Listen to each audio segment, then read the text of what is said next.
Hello, everybody, and welcome back to another special edition of Hops Geek News, where today we have a very special guest with us, and we'll get to him in just a moment. But as always, find us searching Hops News on all your podcasting platforms: Podchaser, Apple, Spotify, things of that nature.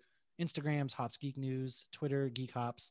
I am one of your two co-hosts, Mash, and alongside me is the Hoppy Mommy. What's happening? What art thou drinking on this tonight? It's Tuesday. Thou art drinking a very special beer tonight. It is one home brewed by not yours truly, by you truly, by Mash. It So I is. got this in the mail. I did bust out my Halloween wine glass because we are talking a murder mystery detective comic book tonight. So We are. I'll post a picture of it. It's got a little, fake blood all on it. I used this for many a Dexter episode in the past, so it seemed Oh appropriate. gosh. And Sopranos. It has a, by But the way, that beer, it's called the Heroic Tales. it's actually quite fantastic. I am very impressed. It might be because my last homebrew was utter garbage, but I mean, this is great. It poured great head. It looks beautiful. It tastes like beer. I mean, what else do you want from a homebrew? It's actually really good. I am impressed, Matt. And it Did made the it. trip from Idaho to Florida. So It did.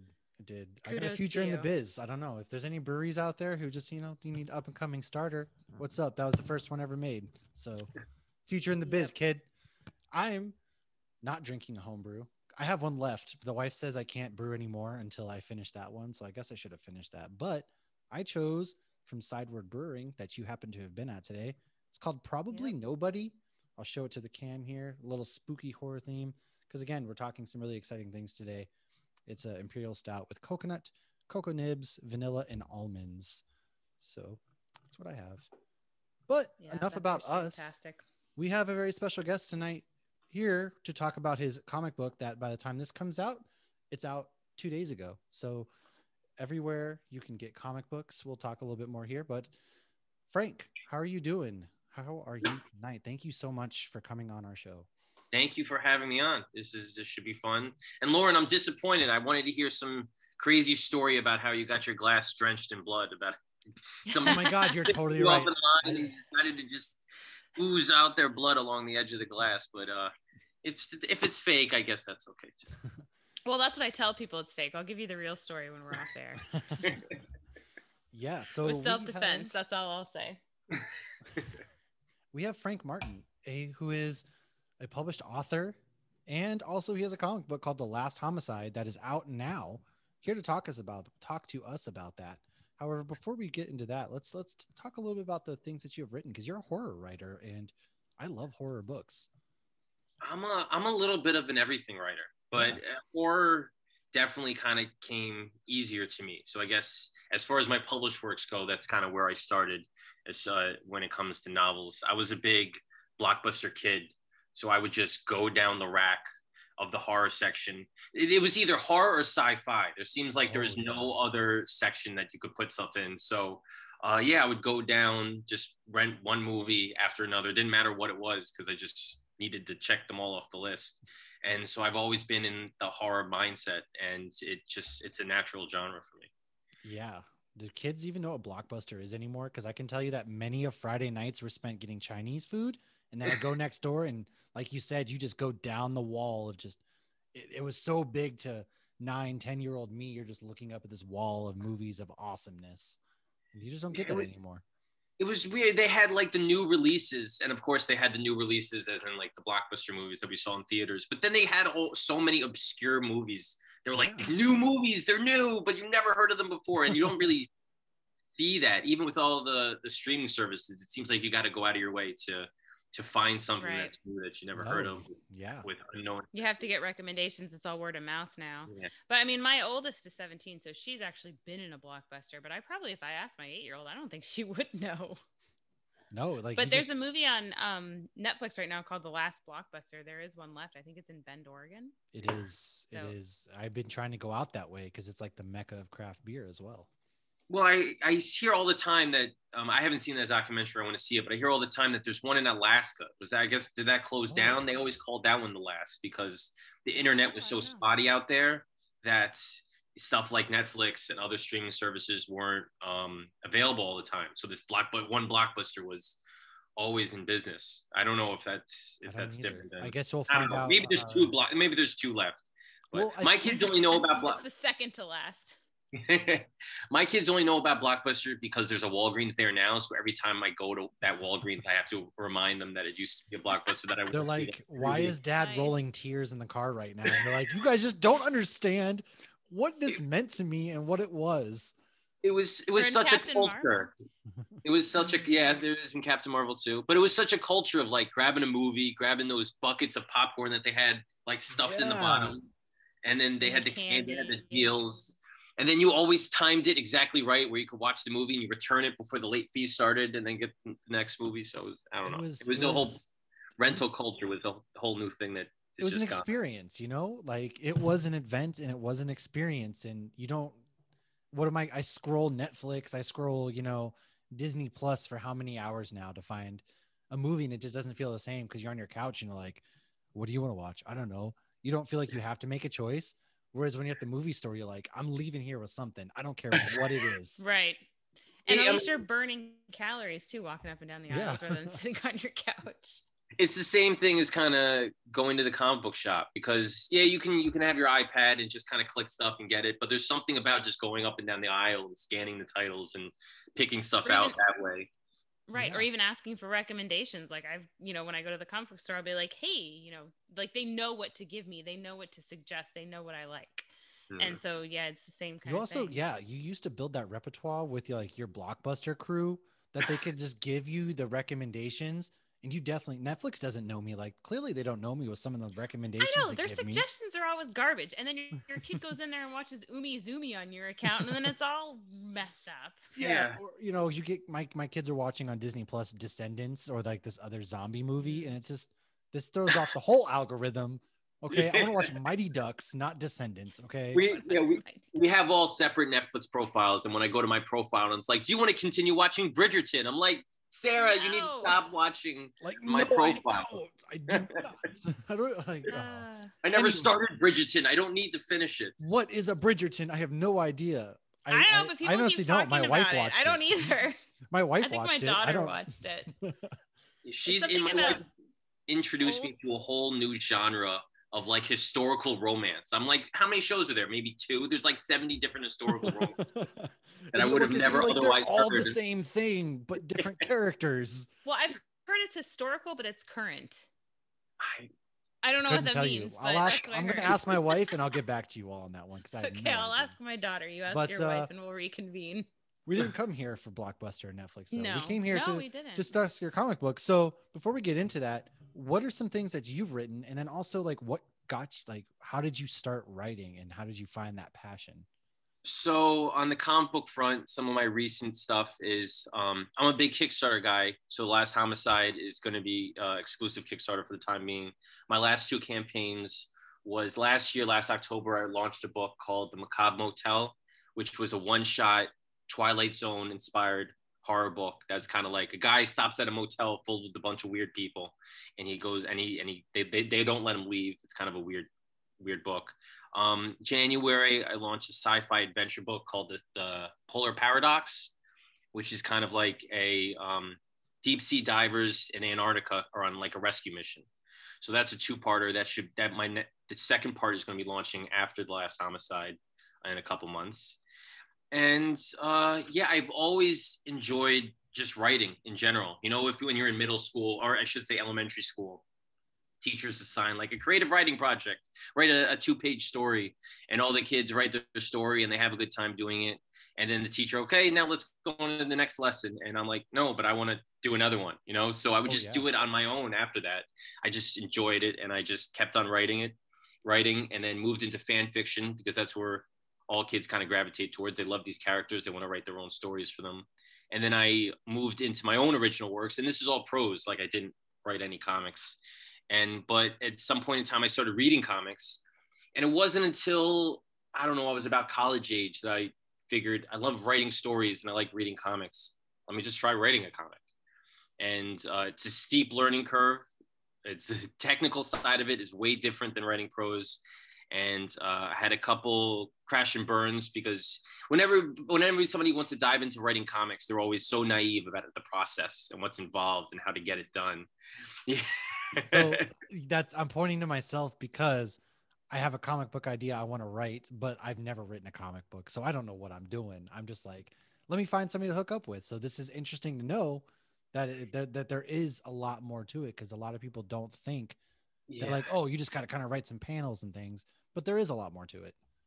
There's so everybody usually makes the big mistake of, I'm gonna go right out of the gate for my magnum opus. And comic books nowadays, I mean, back in the day, they were all like one issue, you know. For the first Spider-Man had, like, when Amazing Spider-Man first started, it was one issue and they had two stories in that one issue. And nowadays, in order for them to finish one story, it's like 6 issues long. They span an entire arc. So when people start writing comics now, they think, if I want to write a story, I need it to be 6 issues long, or 4 or 5 or something. And that's a terrible way to learn, is to spread it out over that period of time.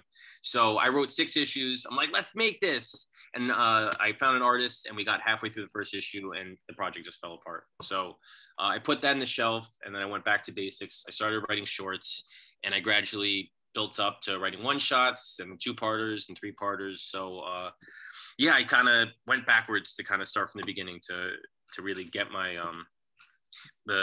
sometimes you got to start that, you know, you got to start that way, because you got to learn the things that don't work to figure out what does work sometimes.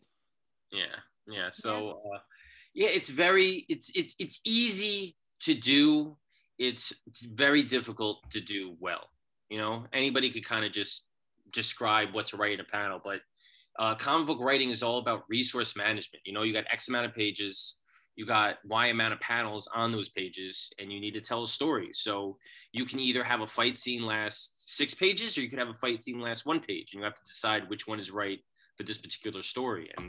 And you got to time page turns to keep the reader interested. You want to end on a little bit of a cliffhanger if you got a series, because you want to make sure it's on the right story beats. So there's a lot of planning involved.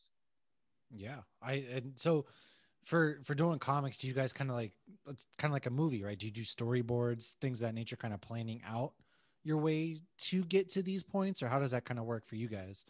So the way I work is I typically write a synopsis, just basically a play-by-play event of whatever the issue is or particular story.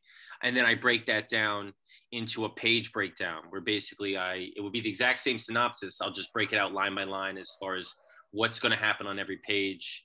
And then I use that as essentially an outline for a script. And I'm an absolute terrible artist. So I don't, some writers will storyboard out the comic itself for their artist, because they could kind of sort of draw, but I have no skill whatsoever doing that. So I kind of skip that process, and very rarely do I actually draw something on a page, only if it's like a crazy page layout and it's super difficult to describe, and I might as well just draw. Or one thing I definitely do is I take a lot of pictures of myself in various poses. My wife would be my photographer. Like if I need a certain expression and I can't find a reference online of someone taking this expression, you'll find a bunch of random pictures of me just kind of like making weird faces. Oh. There's like a whole collection on your computer. And it's just like you in various poses that somebody like happens to stumble upon one day. What the hell is going on here? What is this? This is guy not wants what to I be was an looking Instagram for. model. You got to do what you got to do, man, especially when you want things to look a particular way. Especially because only you kind of have that in your mind, right? Like, you know what you're trying to go for. And sometimes it's easier to do those poses. It's easier to kind of like play it out versus say it, because a lot of people just don't get it when you're saying it. Right. Yeah. And only you have it in your head. Yeah. Yeah. And I mean, you look at Disney, you know, they're going to draw Lion King. They brought an actual lion. So it's good to have an actual frame of reference, even when you're changing it. So no, that makes perfect sense. And with anything art, like you say, you're not an artist, but writing is an art, and everything in art takes so much longer than people realize it does. And so much, a lot of work, sweat, tears. Yeah. And that's one of the main things that I've learned, difference between writing prose and writing comics, is that with comics, it's a team. You know, it's not just your art in a sense. I'm crafting the story, but I'm using the artist as a filter for me to bring that comic to life to the reader. Whereas when I'm writing prose, I have a direct shot to the reader. So it's entirely my creation. Yeah. I have to share a little bit of the spotlight when I'm writing comics. I mean, I can have an idea of how it's going to look in my head, but I'm going to take the back seat when it comes to visual storytelling, because I've worked with a whole bunch of artists who really know what they're doing. The way to make a reader's eye go across the page the way you want it to. That's just, Right. I mean, I could plan it out, but when it comes to actual creation, it's one skill that I'm not that good at. So I would definitely turn to them and take their advice as far as what it's going to look like, regardless of what I want, because you got to try. Why else would you work with an artist unless you're going to trust them? Right. No, And for that's sure. one of the beauties of comics is like the picture tells almost as much as the story as the words do. Yeah. So how do you find your artist for each? Do you just kind of like put something out there each time, or how do you pick kind of like who you want to work with every time? So in the beginning, when I was first looking for artists, I would post online, basically the type of project that I had, and I would ask people to submit samples if they were interested. And I quickly learned that that's not the best way to do things, because there's so many artists out there looking for work that you'll be like, I'm looking for I'm looking for samples of artists that love doing horror, and you'll get a bunch of people that saying, I'm a great cartoonist. You're looking to work with me? Like, that's not what I asked for. No, So you'll that's not at all it. I you'll don't get want Calvin and Hobbes. you'll get completely swamped with people that are just throwing out resumes, just looking to get work. So the best way to do it is to kind of stalk groups on Facebook or other social media and wait for people to make those posts, and then go and look for samples that you're looking for that kind of mix and match. And also, I've been doing this for a couple of years now that I kind of know so many artists just through sending out random friend requests or just chatting in various places that when I'm writing something and I need to look for an artist, I'll immediately have somebody in mind. Even it might not work out. It might be fun. I might have to look for somebody else. But yeah, I have a whole mess of artists in my mental Rolodex to kind of choose from at this point. Oh, that makes sense for sure. So kind of, where do you draw the inspiration then from? Like, each one's kind of a different story. Like the Last Homicide is kind of that callback, right, to your classic detective film noirs almost. It's kind of how I felt. You got the detective who's young and aspiring, and then you have the detective who they're throwing a retirement party for. He's too old for this. Yeah, like it's my last day. This is my last job, kid, kind of deal. Well, what I wanted to do is I wanted to take a whole bunch of various tropes and mash them together to kind of create my own version of this story. Because I've always loved this genre, but in today's day and age, you don't really see a whole lot of true detective pulp stories like this. They're always they're always mashed with something else. I took as you said, the retiring detective and the new up and comer. I mean, that's a little bit of a homage to Seven. We had Morgan Freeman and Brad Pitt. What's in the box? Yeah, that's a detective noir film, but it's definitely meshed together with psychological horror.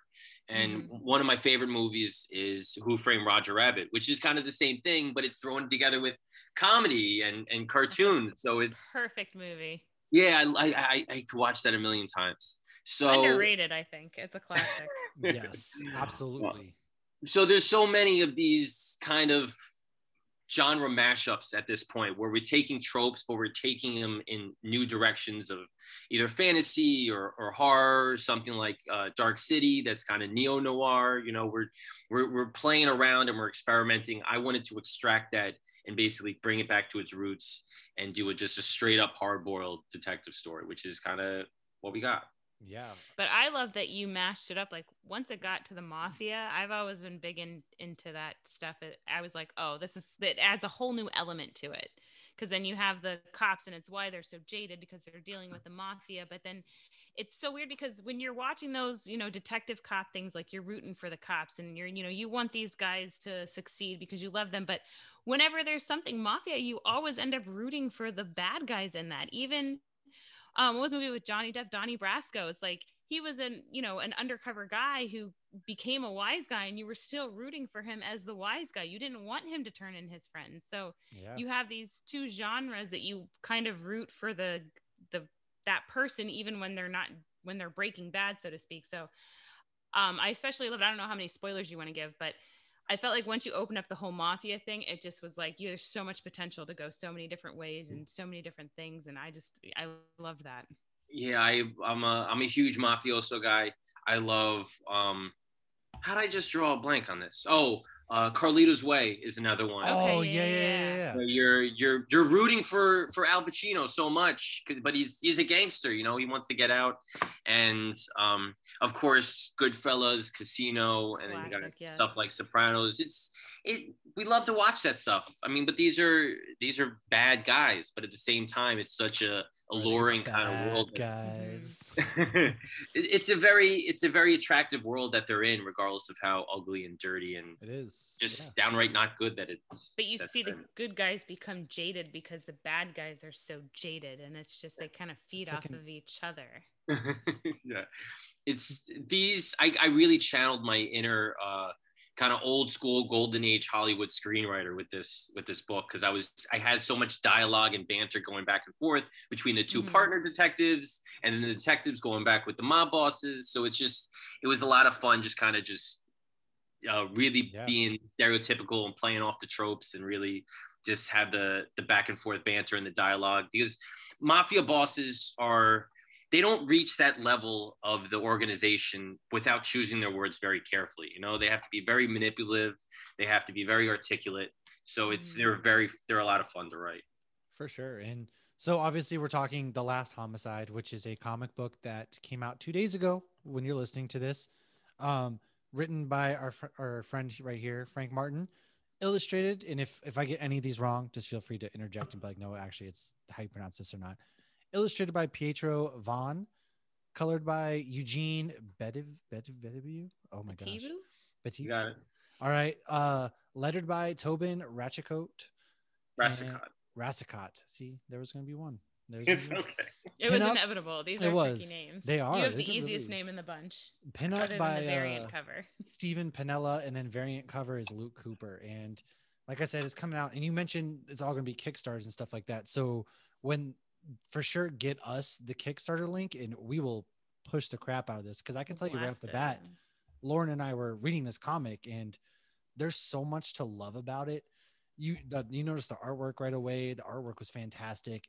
And then just the way you were kind of writing that witty banter between the cops, and then you go to the mafia bosses and they're kind of talking there, and you want to kind of believe that, they had nothing to do with what went down. But at the same time, in the back of my mind, I'm like, well, of course they're gonna lie. Liars. Just like, she says, she's like, well, of course, you think he's gonna confess to murder? And you're like, exactly. Who confesses to murder? But no, I instantly started reading it in like a Dick Tracy Watchmen kind of tone. Like as soon as I saw the artwork, that's how I started reading it in my head. I had one line in there that was a lot of fun when he asked one of the mob bosses. He says, "So do you have any did you have any involvement in the murder?" And he's like, "I think I would always answer no to that question." It's an honest answer. He's like, and then, they were like, "Oh, can we look around?" He goes, "No." And, well, do you have something to hide? And he's like, "I have a plenty to hide from you. What do you mean? Just not this murder." Yeah. And it's just, it's smart, because it's like, well, obviously, because you can kind of picture, and I make up the own voices in my head. So you have that very classic mob boss tone in your head. And then, I also picture the lady mob boss. I picture her voice kind of in the Italian, like in John Wick. What was it, 2 or 3? It was 2, when he's in Italy and he kills the one lady mob boss. That's kind of like the voice I had for John her Wick in my kill head. somebody? I know, shocking. I've actually never seen any of the John Wick movies. They're on my to-do list. It's gotten to the point where there's so many of them, and they're coming out with another one. I have to have a John Wick binge day. So I'm just promise you will not be disappointed. I've only seen the first one, and 2 and 3 are on my to-do list. God, guys! Yeah, I know. Again, I've also been yelled at because I haven't seen Lord of the Rings. I watched the first one recently, so yeah. No, he gets angry at a lot. No kidding. Yes, Lord of the Rings. I'll deal with you later. However, you've already dealt with me. I already watched the first one 2 weeks ago. John Wick is fantastic, and I think if you're, like you're kind of talking about the first one's good. Yeah, you're kind of rooting for everybody in those movies, just because he's a hitman, and there's a lot to love, and there's a lot of intertwined stories. But anyways, Kitty Valerio is the mob boss whose voice I was picturing to be like some Italian accent and things of that nature. And it was actually her son who was found murdered in his own home. And that's kind of where the story picks up. Off, yeah. Yes. And I gotta say, I do love that you did a female mob boss, because even when I saw Kitty, I thought it was a dude. So I love that. Go ahead. I'm sorry. I know I should probably give the elevator pitch for the book. I don't think we just started talking. You're right. Go for it. My apologies. I just realized you started talking about the dead son. I'm like, we haven't really brought up what the book is about yet. You're right. It's about someone's dead son. Yeah. So and I have to point out that it's a grown-up son. It's not like I killed some kid at the beginning of the book. Oh God, that is good to put. That is very true, because we don't need. There are no you killed a child. Look, he's like 25. All right, come on, he's not a child. You lose a lot of the audience when you do that. He's a millennial. The premise of the book is a mob boss's son is murdered, and there's these two mob bosses in this very corrupt city. And these detectives had to figure out who killed the son before the mob bosses start a war. And the lead detective is about to retire. So this is his last homicide, his last case, and he has to solve it. Otherwise, the city's going to tear itself apart before he retires. So that's kind of the premise. Absolutely. Have a Valentine's Day classic, massacre. The classic, mob versus mob. They're taking each other out. And they don't want to go to the mattresses. So it's a fictional city. You said that you were from New York. Did you kind of have New York in mind when you were writing this, or was it just kind of all these different mob cities kind of blended together? You know what? When I write, I like to make things timeless. And I think the best way to do that is to, number one, never really include any pop culture references. It's not like my characters never go eat at McDonald's, or they don't. So I kind of remove specific names from my stories. And I kind of did this for the city as well. I didn't want to put it in one specific city. I kind of want it to be a timeless city, kind of everyman dirty city. Like we see what's the Dick Tracy city that they're in all the time? I forget what it's called. Oh man, I can't remember the name. I'll look it up in the meantime. But yeah, I like kind of doing that, setting a fictional city, but at the same time, a lot of the visuals you could see references to New York, Chicago. There's some Miami in there too. Oh yeah. It's kind of it really pulls on that noir kind of pulp feel to it when we do location shots and we mix around the different architectures and the different locales. It takes and you place just in named California. like all this. That's where. No, maybe I was wrong. It's a city resembling Chicago. So yeah. When you do think kind of these movies, you think big city though, like Chicago, New York. They kind of are like one and the same in your head. You can take tones from every single one. Also, it helps to when you set these fictional cities. It helps to set the stage for a truly corrupt city, because in no city is so corrupt that the police are just going to really bend to the whim of every single mob boss that's there, So it by setting it in a fictional setting, it allows you to get it allows you to bend realism a little bit to that kind of feel to it, to that atmosphere that these cops really aren't in charge at all. Yeah. So you've mentioned kind of the play on you have the old cop kind of going back to like Seven, things of that nature. Now for the mob bosses, we have Don Franco and we have Kitty Valerio. Did you have kind of some inspirations for them in mind, or just kind of your traditional mob bosses from each end of the spectrum? I think I played off a whole lot of different stereotypical mob boss things. One of my favorite sequences in the book is they go see Don Franco at an Italian restaurant. I love that too, yeah. And he's eating a bowl of pasta, and the way we played it off is when he's talking to the cops, we progressively get closer and closer to him eating this big bowl of spaghetti. So it's like you get this grimy kind of disgusting feel to it as he's chewing it up. So I played off of a lot of tropes and stereotypes, and I like doing that, especially when you have an original story, because it feels familiar but new at the same time. Yeah, right. Yeah, it gave me a major Sopranos vibe, because they're always shoveling their faces full of yeah, he's eating the pasta there. He's twirling on his fork, and he's basically like telling them off at the end. Now, very classic kind of mob boss there. That always takes place in a restaurant of some or food. Well, they're not little dudes. I mean, they're all pretty big dudes. They eat a lot of carbs. And I like that his name was Don too. You just cut straight to the chase. He's a Don. His name's Don. He's a Don. And so they throw the surprise retirement party. Lauren pointed this out. There could be a death foreshadowed. I know you're not going to spoil it, nor should you, because I'm already hooked and I want to read more. But did you kind of have not have that in mind, but you're planting some seeds, possibly leaving it up to the reader? I know. So mystery is a very difficult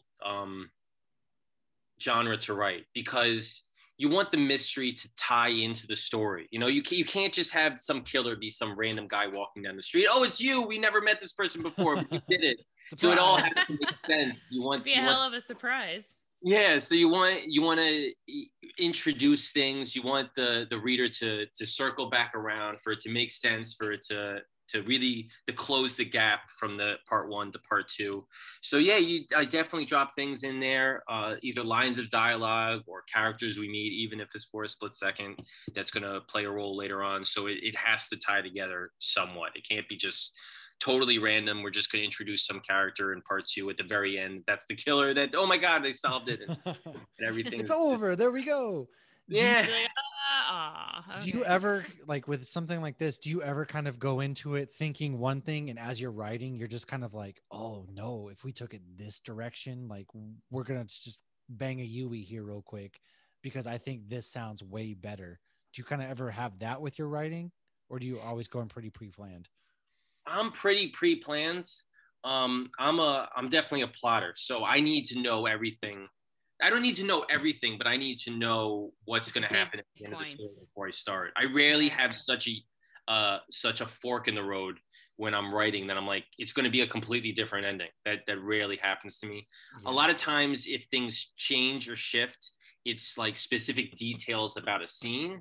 You know, things that I want things to happen a certain way. It would just play out differently than I originally intended, but the end result is always the same. You know, I never really change a story so much that I want to go over here, but I wind up all the way over there. That makes really sense. Never happened to me. No, that makes total sense. Yeah. No, but I like that. Like when I see like this amazing twist and everything and things connect, I want to know like this was pre-planned and they were kind of fucking with us the whole time. It's kind of like, I kind of want that for these long-term things. Like anybody who's watching Invincible right now and has read the comic, like you wonder, like, did Robert Kirkman have this in mind at the end? And so when you start writing that, you know how these characters are going to inevitably end up. And like you're just getting from one, and what happens in the middle, you can kind of switch. It's basically what you're saying. Because I got to say, when I was getting to the end of this and I'm like, okay, I only have 2 pages left, I really don't want to only have 2 pages left, because I know I'm not going to get everything I want in those 2 pages. And I want to keep finding out what's going on. And there's got to be more to this story. Yeah. So the big debate with writing, and this goes a lot, I would say more for prose than for comics, is the argument is plotters versus pantsers. People that, like myself, that are plotters that have to know everything before we start writing, and pantsers kind of write by the seat of their pants. They really don't know. Oh, they might. I'm like, what the hell are pantsers? They pants people? Yeah, there's some writers that don't plan out anything. They kind of just, they have vague ideas of where the story wants to go, but for the most part, they don't know how they're going to get there. So they'll write a chapter and they don't know how that chapter is going to end. And I, for the life of me, cannot figure out how they do that. That blows my mind a little bit. I need to know, because sometimes when I'm writing a novel and I'll get to 75% of the way through and I realize I can add a specific detail, I'm like, but I didn't mention that in the beginning. So I have to go back like 20 chapters earlier and insert a line to tie it all together, because that's how anal I am with my output. That's really good. No, it makes perfect sense, because I'm kind of I'm no professional writer by any means, but I'm the same way, like not the same way as you. I'm just that kind of person that I know the beginning and end of a story that I kind of want to tell. And then the middle stuff, I'm like, well, I guess I'll just get there as I get there when I'm just free writing or whatnot. And so I don't know how it works. I want to know that the writer, everything was intentional. Like if I'm watching, Supernatural is a great example. That show was on for 15 years. And you want to know that like everything they did was intentional. And it's, I'm sure some writers are and some writers aren't. And it's probably a mixture of some, because I don't write at all. But like, I just want to know that it all meant something. It's very, very tricky. With comics, it's really easy to tell when people weren't really paying that much attention to how they get from point A to point B, because pacing is so blatantly obvious in a comic. You know, you can see when there's a lot of padding just to get the story to the end. And some people pull it off well in television, some people don't, because television is one of those things you never know how many seasons you're going to get. So you have an example, a good example is Breaking Bad. Like in the final season, they have Walter White buying that big machine gun and that he uses in the finale. But I've heard the writers say they had no idea what he was going to do with it. It was a little bit of a kind of a red herring. They decided to have him buy it, and they'll figure it out what they're going to do later on. And then you got another, like Lost drove me crazy because they never knew what they were going to do with all these mysteries that they were just kind of they lose Lost had no idea. J.J. Abrams. I heard Lost was only supposed to be a couple seasons, and it was doing so well that ABC's like, no, keep writing stuff. And that's do more of that. We like this. There's some interview do more with of those mysteries that you never wrap up. But then they kind of jumped the shark. It was the same guys who started Lost, started Once Upon a Time, and they kind of jumped the shark a little bit with that as well. If you stuck around for the series finale, it wasn't terrible, but like they should have ended the show earlier. But it's like that's what ABC does apparently. They're just like, oh, it's making money, just keep going. ABC and now Disney owns them and Marvel. And Netflix goes too short. However, I want to give like a kind of a brief synopsis of the comic, just to kind of, I know we're going to talk spoilers. I was going to say, do we want to talk spoilers? Yeah, because hopefully it encourages everyone to kind of check this out. Oh yeah, because it doesn't conclude. Because you left us with a cliffhanger. Like we're on a big cliffhanger here. Like we got ourselves a cliffhanger. There needs to be more of this. So it's obviously opens up in the apartment where you see the person is murdered. You get everyone kind of talking. It is somebody's child, but not a child. Right. And the two detectives, they kind of leave because they don't want to contaminate the scene any further. They got what they need. They go back to the office where there's surprise retirement party. Hey, you're going to do great. Things of that. And nobody's eating the cake. Nobody will eat the cake because he's too fat. So his real wife life wants him to too. lose weight. Oh, I'm diabetic. I'm on a diet. Nobody wants to eat the fucking cake. You're just at the office and it's like, you can eat that piece. And well, no, I'm on this diet. That things that I'm like, God, that's so relatable. That's just so relatable. I feel that in my soul. Called me fat or whatever it was. But like, oh, I don't know about that. Sucks for you. Kind of from there, the two detectives, they have their suspicions. So they first go visit Don Franco and they're basically like, hey, why'd you kill him? Because they find out that it's the son of another rival mob. And he tells them, I didn't do this. How does this kid afford such a nice apartment? Yeah. Like, how did you know who this kid is? Why did you murder him? And he's, look, I didn't do it. Whether we believe him or not, I personally, I don't think he did do it. And we'll get to why. From there, they go and visit Kitty Valerio, kind of ask her, and she's really heartless. She's like, I have a lot of emotions. My son just died. Of course this isn't a good day. And she's yelling at the rosebush gardeners like, this isn't the right rose. My son just died, essentially. Come on. No, it's not a rose. It's some other like pretty flower. Yes, and I actually really totally like that. Right. She goes, you think I want to look at these? I don't remember what they were. Pretty flowers. You probably do because you wrote it. But you know what? I like, it's funny you say that because I'm like, I need a pretty flower. Can I Google flowers that don't belong at funerals? Like you writers just Google the most random thing. I think it's a sunflower or something. It's some sort of flower. I don't know. I just she's like, I don't want to look at these sunflowers when I'm mourning. And so red roses, I mean, yeah, look at Batman, Kiss from a Rose on a Grave. Like red roses can be very romantic, but they are also but fun fact, there are not that many flowers that are not appropriate for funerals. Apparently you could buy any flower for a funeral. Any flower works for a funeral, apparently. The more you know. And so they go and visit her and she wants to just bury her son. And then she wants to go and kind of start this mob war, which is what the cops don't want to happen, because then you have a war on their hands. And my man's just trying to retire. He just wants to quit. There's kind of that scene where they're talking in the car and he's like, I just want to get out of here. I'm so jaded. We do all this and for what? There's nothing. We don't get anything out of our job. It never ends. Essentially, he's talking to the young guy like, you're so full of life, but you'll see that this is just a thankless job essentially. And I do want to say real quick though, I think a very important part was the son was not in the mafia, the son that was murdered, because that is a big thing. And with mafias, Italian mafias, you usually don't fuck with family. You see, and other kind of, Mexican Family's off cartels and whatnot. And limits. everything I know is pop culture. I don't actually have any actual knowledge. I know They're this not from actually into the mafia, trust me. undercover trying to blow up the Gambino crime family. This is what I learned. Right. This is what I learned from watching stuff. Yeah, you usually try not to fuck with Italian mafia family members. Other stuff, like you watch, if anybody who watches Ozark knows, they will easily fuck with family members. Yeah. And that's a Mexican cartel. But yeah, so this kid wasn't connected at all. He was doing his own Man's thing. just Of course, living he was his life. still getting money from mommy. But so that was the more so reason, like, why would they kill this kid? Okay. Yeah. And so they then decide to head back to the apartment because they've got no leads. We have no idea. Don says he didn't do it. Kitty's pretty sure he did it. We're about to have. It wasn't me. We have a war coming, pretty much. And so then they run into somebody that's in the apartment who knocks them down, and the young cop starts chasing after him. He is too slow as he jumps down the fire escape. Too slow. But then he finds a shell casing. Uh-oh. And it came from the gun of a cop. And so that's kind of where we leave off on this cliffhanger, that this gun casing came from the gun of a cop. And so now you're left wondering, is there a dirty cop? Did somebody steal a cop's gun? What's going on? Who's really behind this? And that's where we get left off. And I need more. I need The more. Last Detective?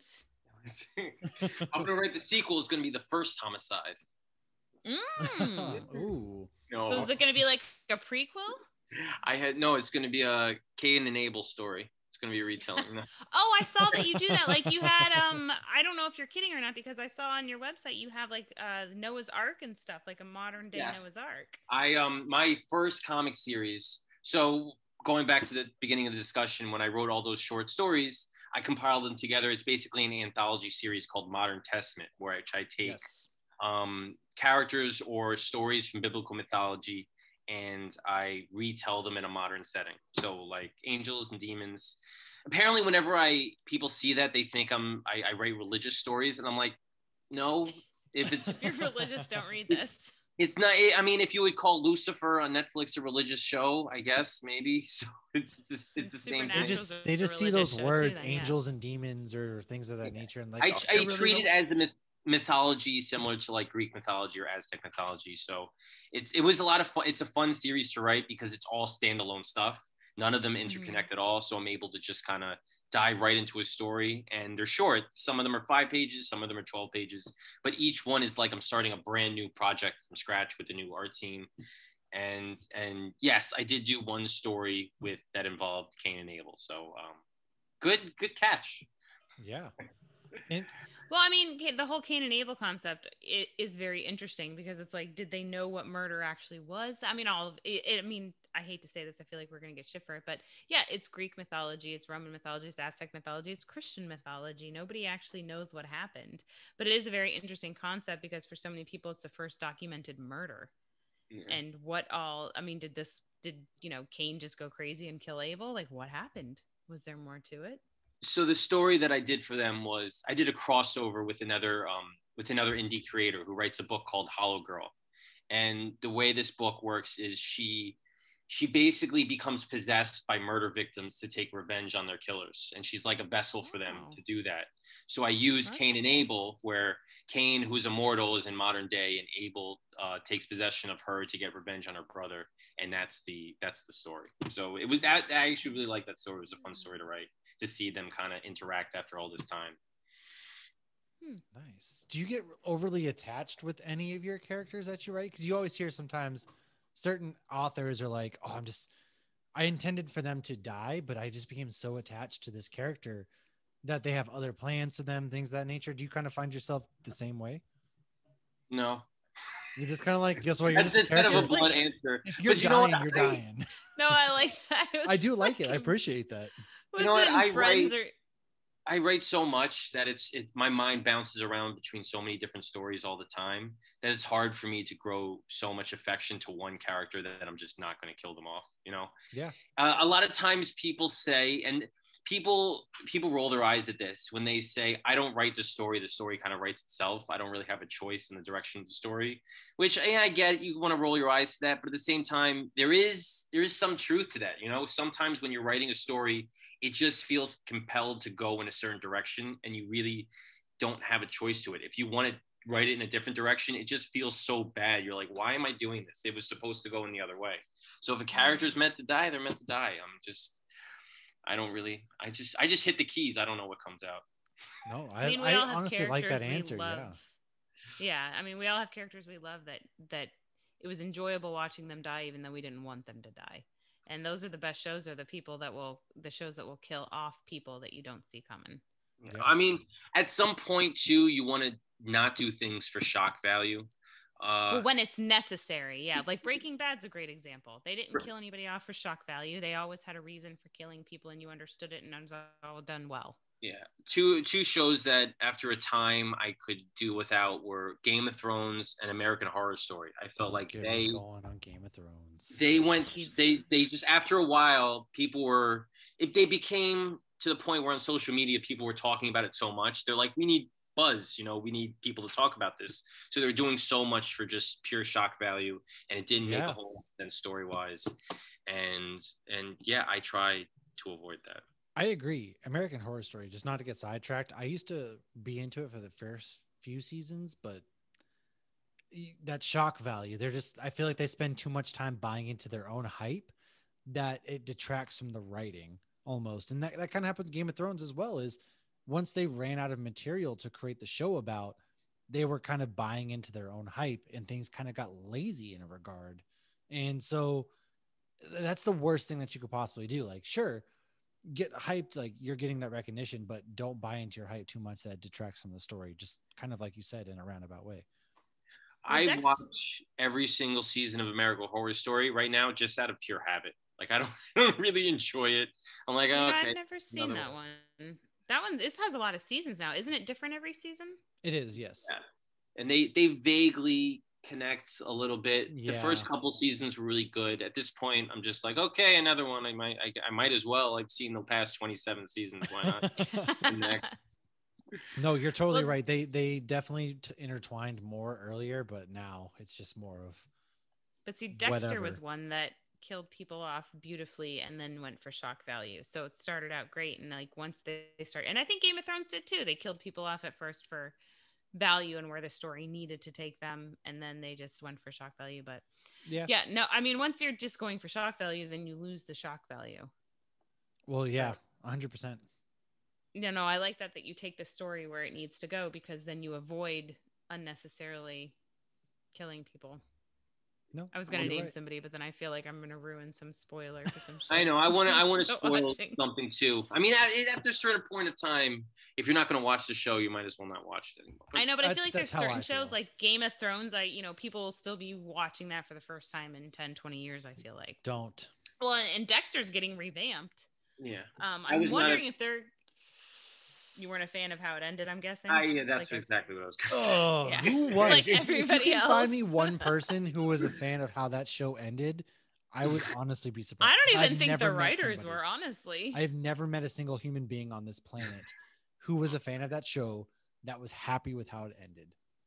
My husband always said that it got more it was a terrible ending, but he's like, it made it worse because it ended right at the same time Breaking Bad did, and Breaking Bad ended so beautifully. Yeah. That it was like, wow, this is so good, and then, oh my God, Dexter, what are you doing? But they're revamping it, they're bringing it back. So I mean, hopefully this is their kind of web redemption. I don't know. Well, I guess the writer who wrote early on in this season is coming back for this revamp, and his, I guess, original, but he said what his original, I think we mentioned it early on. His original intention was to have Dexter die by lethal injection or something like that. I don't remember exactly, but it ends with John Lithgow. That's how it kind of ends for me. I just remember watching it and being like, so Dexter's Wolverine. He's just living in Canada in the woods and has a beard and essentially. What's going on? I wanted him to, I mean, I was okay with that, but I wanted him to like keep doing what he was doing. I wanted him to pick up his killing lifestyle there. So that, I mean, that would have been at least some sort of ending, but but we didn't see that. He was just kind of like sitting there all sad. Wood. That was kind of how it ended. It was tried to hook up with my sister. But I didn't like, killed her. Hannah ended up with Harrison, and then the whole thing with Deb. And I get it after what Deb. If you're watching Dexter and you don't want to hear this, just turn it off now. First of all, it's been like 12 years. What are you doing? I know, but still, I always feel bad ruining things because there are things I'll go back and I'll watch, and it's I feel bad. I don't want to be an asshole. But so here's your spoiler alert warning. When Deb ended up killing LaGuerta, because I hated that he dumped Deb where his victims' bodies went, but I felt like he was doing that because she killed an innocent, though. So to him, she actually did fit the code. So I kind of try to look for that symbolism, like why did they do this? Was there? No, I'm trying to give them way too much credit. Regardless, anyways, season I didn't like Dexter. Yeah, this could be a whole episode. You're right. We kind of got off track. God, yeah, don't Dexter. Tonight's the night. There's one thing like I don't. That just gets me Is so it hot. That they don't film in Miami and they pretend they do? No, it's just Game of Thrones and how everything and just my God, that gives me such a headache. So anyway, how many? Where did this start? I don't remember. Yes, so killing characters naturally or intentionally. Yeah, we Last Homicide. The first issue's out. How many issues do you have? This is a straight two-parter. Ooh, a straight two-parter. Heck yeah! So we're gonna get. When does the second part come out? That will be 6 or 8 months after the first one ends. Oh, you're gonna keep us waiting for a good long time. Wow, we're gonna call you HBO. Kickstarters are tricky because you have to run a campaign, which is a couple weeks long. Then you have to fulfill the campaign. You have to make sure everybody gets a book. And then in the meantime, I launch other stuff. So it's like I can't have 2 campaigns running at the same time. Yeah. Kickstarter doesn't let you do that. And so it's, you have to you got to wait. Some people wait like a year and a half. So I respect it. I do respect it, especially this is something that is worth waiting for. And we would just love to push out the Kickstarter and kind of get that moving. So send it to us. We'll push it out. Yeah, and we'll bring you back on when you do the second one. And I appreciate that. Thanks. You would love to come on once the second one comes out. We'd love to come back and chat about it some more and then go over the entire series, just because this has been such a great time. I know we kind of got off on tangents and things of that nature, but again, this comic book was great, from the art to the writing to just everything going on. It's safe to say we're both hooked. And it's easy because we read a lot of superhero stuff. Like the world is so dominated right now by superheroes, whether it's Marvel, whether it's DC, whether it's Image Comics. It's even Image, yeah. You're just living in a superhero world. So it's always nice to go back and get involved in some stories that just are normal people. Now, I use normal loosely, of course, because we have mob bosses who are doing their thing and we have cops, but you're on the ground. But those are normal people. They are. Nobody has superpowers. They are normal people. They exist for real. Yeah, nobody has superpowers. Nobody's flying into the sky, things of that nature. It's just, this is your very that we classic, know of yet. Yeah, that's the cliffhanger at the end. The cliffhanger, nobody knows. The aging detective is going to be like, I'm done. Listen, I'm out of here. I'm going back to my planet. Right, he flies to Mars. I solved the murder with my X-ray vision. I found out. I read everybody's minds. I know exactly who did it. Breaking news. You heard it here first, folks. I have my theories on it, and I'm gonna go ahead and give my theory. Should I give my theories? I haven't really thought I kind of do. So my personal theory is that Kitty knows who killed her son and that she's in on it with a cop for some reason, whether it's he was doing some messed up stuff. That's my theory, just because I'm thinking like really left field kind of. So my theory is that she's in on it and that there is a cop involved, and it's not going to be a cop that we kind of think. I think it's I'm too old. Awkward silence. Cop. Yes. As Lauren, well, because I really didn't think about it ending. When it ended, I thought like, well, where's the rest of this? It's like we're so used to me, that I'm always thinking like I love getting theories. I love creating my own kind of, what's going to happen. I like thinking of that. So that's kind of where my head's at. You don't have to give your theories, things of that nature. That's just what I'm thinking. Me or I guess him? You. Because I don't want to give his. He's not going to spoil it, and I wouldn't want him to, because I'm very excited when the second part comes out to read it, just to see how far off I was, like WandaVision, how far off we were. Oh my God, we were. If you go back and listen to our WandaVision predictions.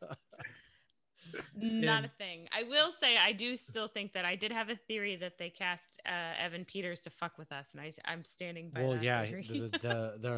The director pretty much was like, I like the Iron Man 3 spin, and that's why I chose him. So don't get me started on that either. That's kind of where I'm at.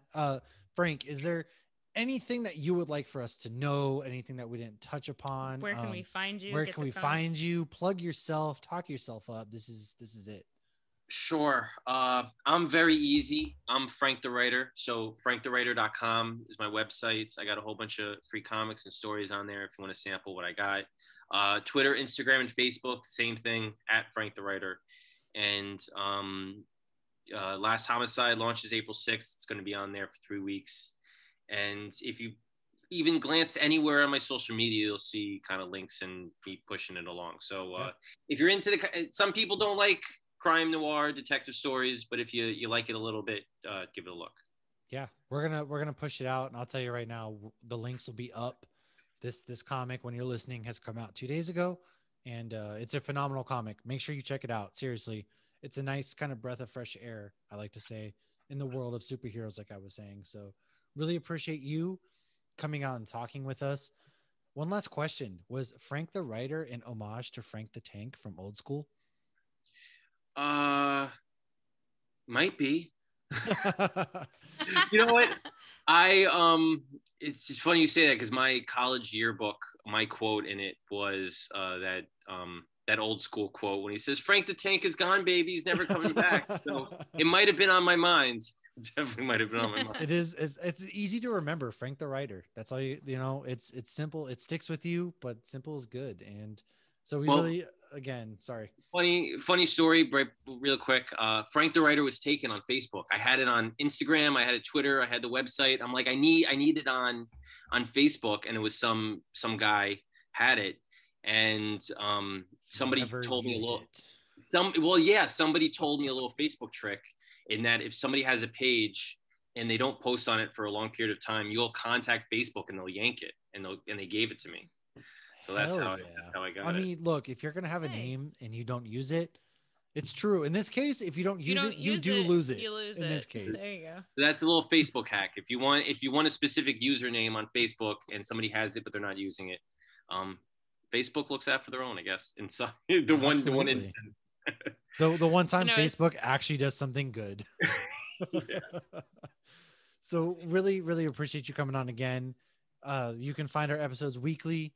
This episode has been a lot of fun to record. I just want to say shout out to Ian, Lauren's friend, whom I have not met yet, for sending this delicious beer. It was amazing. Tasted just like coconut. I don't like coconut normally. So Sideward Brewing, thank you. Everybody, if you're looking for us, you know where to find us. And Lauren, do you have any parting shots before we depart? I'm about done with your homebrew, and it was fantastic. Yes. And I absolutely love this comic. Like Matt said, I love all the superhero comics, but it is fun to mix it up. And I love mafia stuff, and I love detective stuff. And I don't like the real true forensic files. I like to be in fake murder. So I really like this, and I look forward to finding out whose shell casing that was. Yes. So I'm very excited. Maybe it'll come out around Halloween, a little bit after. We'll see. But I look forward to it. And you guys will probably see us on our socials. I'm going to be picking up a couple of the books that you have written, because I love kind of that genre that you write. So I'm going to pick up a couple, and so be on the lookout for that. And thanks again for joining us. Yeah, the Kickstarter's new feature has add-ons. So I have a whole bunch of my back catalog on there. So if you hear something we're talking about that you like and you want to pick up Last Homicide, you can add on to your pledge, and I'll send them over to you. Awesome.